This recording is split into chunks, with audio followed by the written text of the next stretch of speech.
పొద్దున వచ్చింది సార్.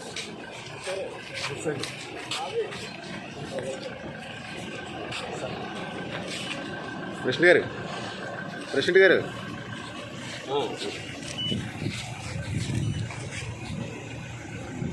బాబు గారు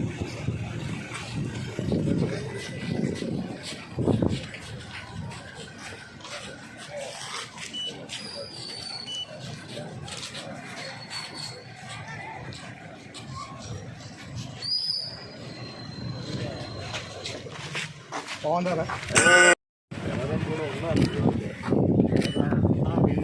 స్టార్ట్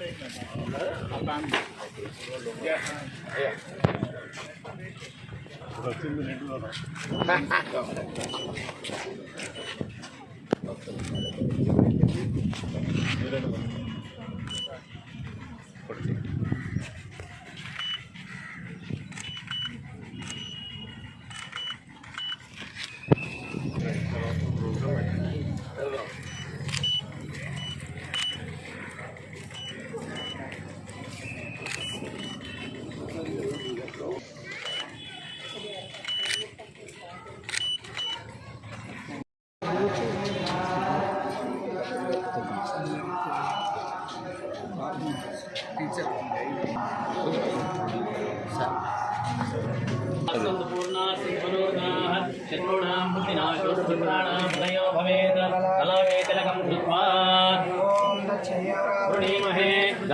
यज्ञाय गातुं यज्ञपतये दैवीये स्वस्तिरस्तुना स्वस्तिरमानुषेभ्यः ॐ शन्नोऽस्तुतिपदे शञ्चतुष्पदे ॐ शान्तिः शान्तिः सहस्रशीर्षः पुरुषः सहस्राक्षः सहस्रपाद सभोमिं विश्वतो वृत्वा अच्युतिष्ठदशाङ्गुलं पुरुषमेवेदं सर्वं यद्भूतं यच्च भव्यं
Thank you.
राजञ्जभिस्रर्यातनगृहेर्निरास्तस्यमुखेदया मासकं दृजामते एकदा ब्रह्मणोपहरति एकदैव यजमानमायुस्ते ज्योतिभाति हर नमः पार्वती तदये हर हर महादेव हर लक्ष्मी रमण गोविन्द हरि गोविन्द सत्यायेता आशिषः सन्तु सत्याः सन्तु यजमानस्य कामाः देवी सरस्वती वाजे भुर्वादिनी धीनाम वित्रियवधू ब्रह्मणो वेदामते नामताम्बुले तस्मै ब्रह्मण ब्रह्माणा आयुर्वेदिं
లోకేష్ గారు నెక్స్ట్ ఇయర్ ల్యాబులు కట్టిన తర్వాత డెఫినెట్గా నర్సాబాద్ స్పెషల్ పర్మిషన్ ఇస్తుంది కదా అదే కారణం అంటే స్పెషల్ పర్మిషన్ ఇస్తుంది కదా లేదంటే ఆయన కన్ఫర్మ్ చేస్తారు.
అందరూ కెమెరాకి చూడండి, కెమెరాకి చూడండి.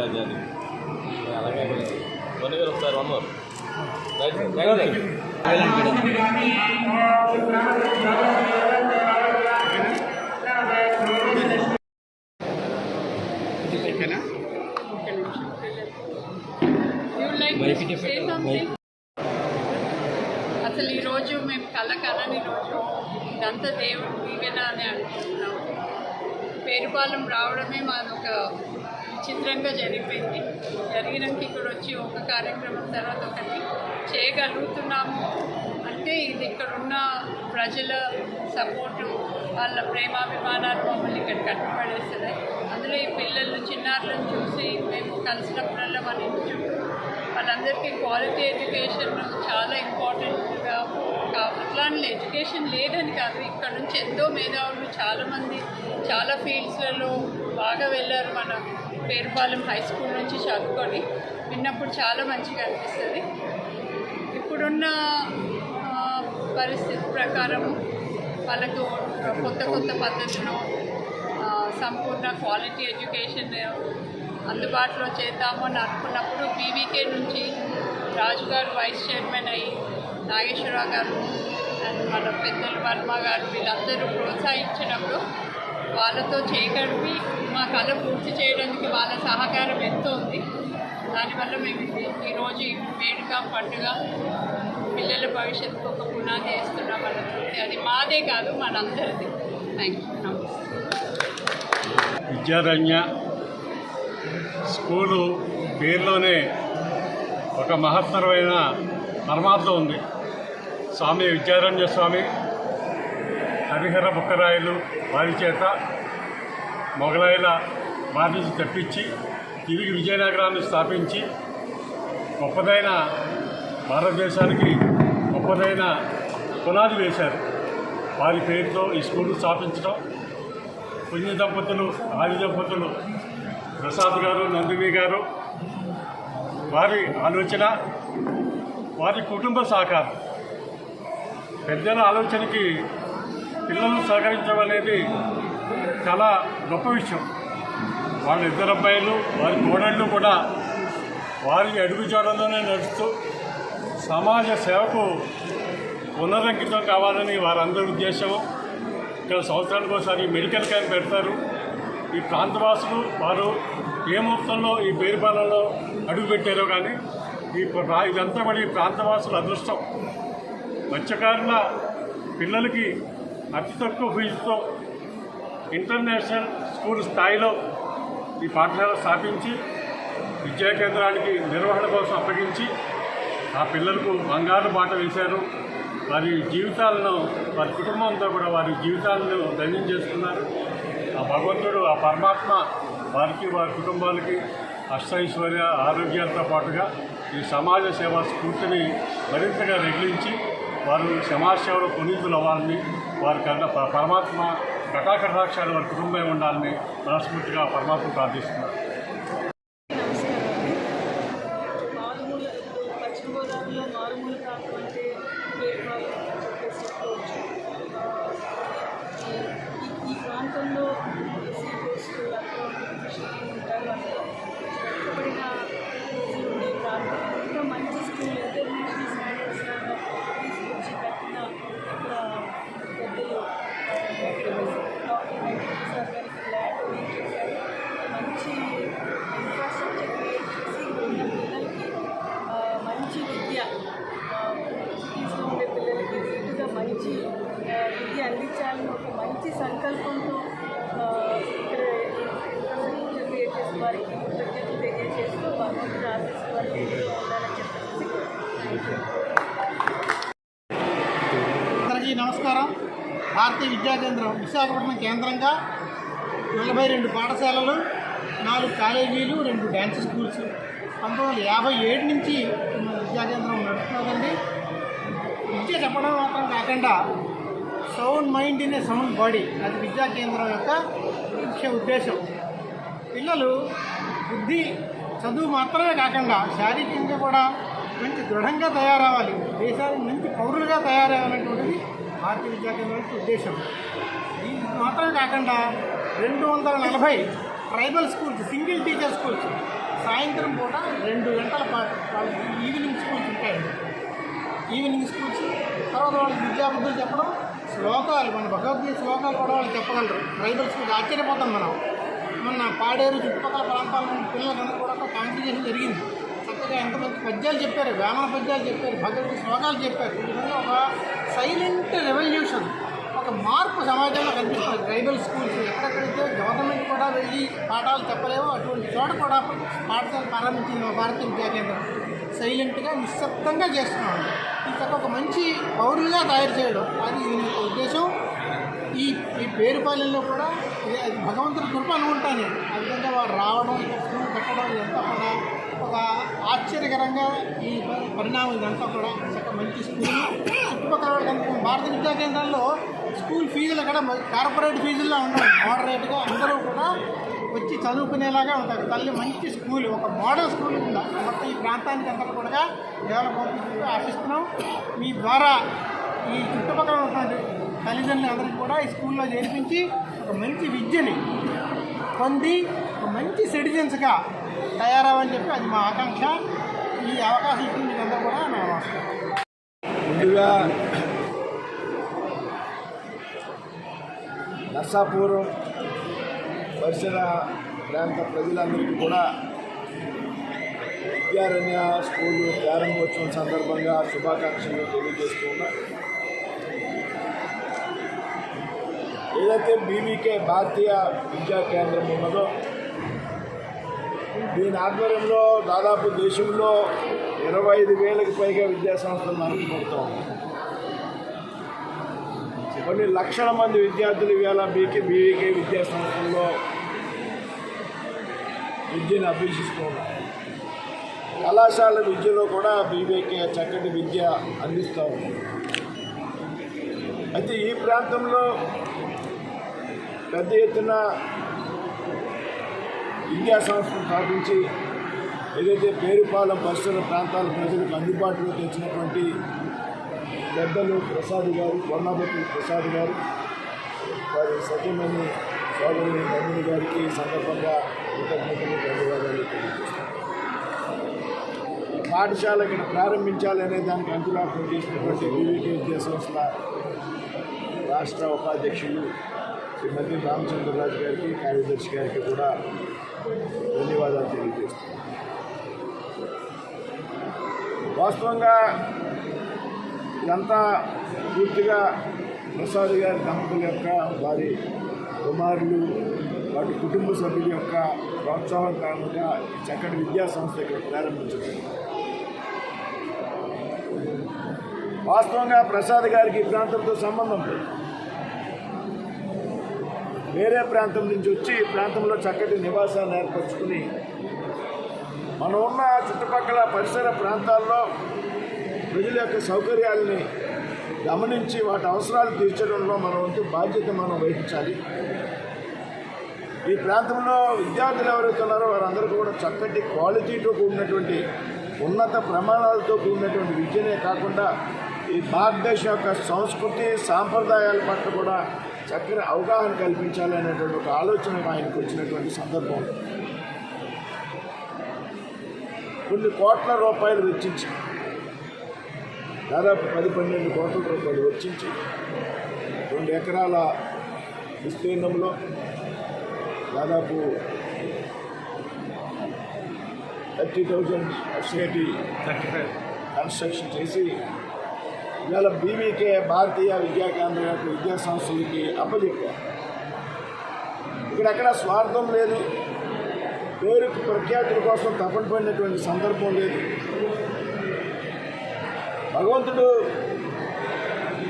ఆయనకి ఆర్థికంగా పరిపుష్టిని ఇచ్చాడు కాబట్టి మన దగ్గర ఉన్నటువంటి ప్రతి రూపాయి కూడా మనకి దేశం భూమి నుంచి మనకు అందింది కాబట్టి మన వంతు బాధ్యత. మనం సమాజం కోసం ఏమైనా చేయాలి అనేటువంటి ఒక ప్రాథమికమైనటువంటి బాధ్యతతో ఆయన ఈ నిర్ణయాన్ని తీసుకుని మరి ఇవాళ బీవీకే విద్యా సంస్థలు ఈ ప్రాంగణాన్ని అప్పచెప్పడం జరిగింది. ఎందుకు బీవీకే విద్యా సంస్థలు అంటే ఈ దేశంలో ఈశాన్య రాష్ట్రాల్లో సైతం పెద్ద ఎత్తున ట్రైబల్ ఏరియాస్, రహదారులు లేనటువంటి ప్రాంతాల్లో, ఆ ప్రాంతాల్లో కూడా వెళ్ళి బీవీకే విద్యా సంస్థలను స్థాపించి ఇవాళ విద్యా సంస్థలు నడుపుతున్నదంటే ప్రపంచంలో ఏకైక ఆర్గనైజేషన్ బీవీకే అనేటువంటి సంగతి మనం గుర్తుపెట్టుకోవాలి.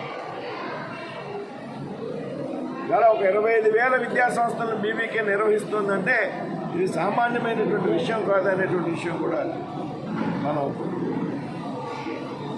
గమనించాలి. ఏదైతే విద్యాభారతి పేరుతో విద్యా సంస్థలు అనుబంధంగా విద్యాభారతి పేరుతో విద్యా సంస్థలు లేనటువంటి మన రాష్ట్రంలో అనేక చోట కాలేజీలు ఉన్నాయి. పశ్చిమ గోదావరి జిల్లాలో, విశాఖపట్నం జిల్లాలో, చాలా జిల్లాల్లో. కాబట్టి ఇంతటి చక్కటి ప్రమాణాలతో దేశం పట్ల అంకితభావం, చిత్తశుద్ధి విద్యార్థుల్లో పెంపొందించేటువంటి లక్ష్యంతో తరగతి గదిలో పాఠాలు చెప్పడమే కాకుండా పాఠాలతో పాటు భవిష్యత్తులో పౌరులుగా మన వంతు బాధ్యత ఏంటి అనేటువంటి విషయంలో విద్యార్థులకు చక్కటి ఆలోచన కలిగజేసే విధంగా ఇక్కడ విద్యాబోధన జరుగుతుంది అనేటువంటి విషయం ఏమాత్రం అనుమానం లేదు. అయితే ఇంత పెద్ద ఎత్తున ప్రసాద్ గారి దంపతులు మరి వారి కుమారులు, కోడళ్ళు కూడా కుటుంబం అంతా సహకరిస్తే కానీ ఇటువంటి కార్యక్రమం పూర్తి అయ్యేటువంటి పరిస్థితి లేదు. వారందరూ కూడా ఇవాళ కార్యక్రమంలో వారి కుటుంబం అంతా అన్ని కార్యక్రమాల్లో ఇన్వాల్వ్ అయ్యి ఇవాళ ఈ విద్యా సంస్థలను ఇక్కడికి ప్రారంభించుకోవడం అనేది చాలా ఆనందదాయకం. తప్పనిసరిగా ఇది రాబోయేటువంటి రోజుల్లో నర్సపూర్లోనే కాదు పశ్చిమ గోదావరి జిల్లాలో ఒక ప్రముఖమైనటువంటి విద్యా సంస్థగా వెలుగొందుతుందనేటువంటి విషయంలో ఏమాత్రం కూడా అనుమానం లేదనేటువంటి విషయాన్ని సందర్భంగా ఒక 4 నెలల కాలంలో దాదాపు ఈ నిర్మాణాన్ని పూర్తి చేయడం జరిగింది. 30,000 చదరపు అడుగుల నిర్మాణాన్ని 4 నెలల కాలంలో పూర్తి చేశారు. ఈ సందర్భంగా మరి ఆ పనిలో భాగస్వాములైనటువంటి అందరినీ కూడా మనం పేరు పేరున అభినందించాలి. మరి ఈ రకమైనటువంటి విద్యా సంస్థకి ఈ పరిసర ప్రాంత ప్రజలందరూ కూడా ప్రోత్సహించాలి. చాలా మినిమం ఖర్చుతో, మినిమం ఫీజుతో ఇలా చాలా విద్యా సంస్థలు వసూలు చేసే దానిలో 10వ వంతు ఫీజు మాత్రమే విద్యా సంస్థలు ఉంటుంది. ఇంగ్లీష్ మీడియంలో చక్కటి విద్యాబోధన జరుగుతుంది. సిబిఎస్ఈ సిలబస్తో విద్యాబోధన జరుగుతుంది. కాబట్టి ఇప్పటికే అడ్మిషన్స్ ఓపెన్ చేసిన వెంటనే కూడా దాదాపు 400 మంది విద్యార్థులు వారం రోజుల్లోనే అడ్మిషన్స్ పూర్తయిపోయినటువంటి సందర్భం.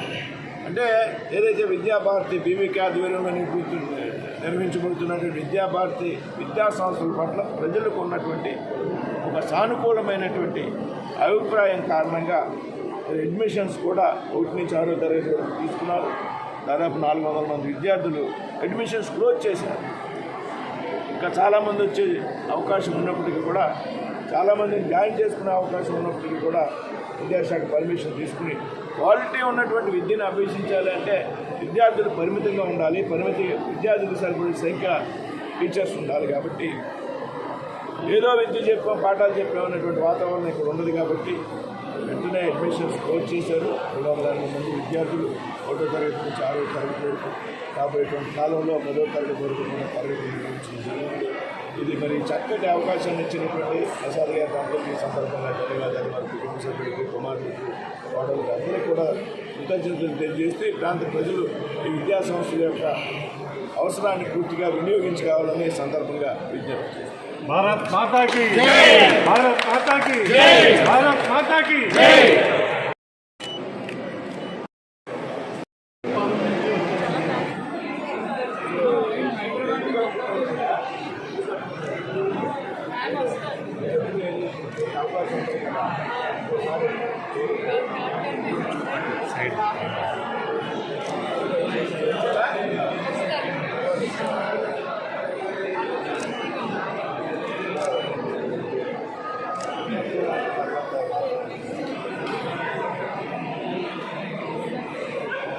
భవిష్యత్తు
ఎవరు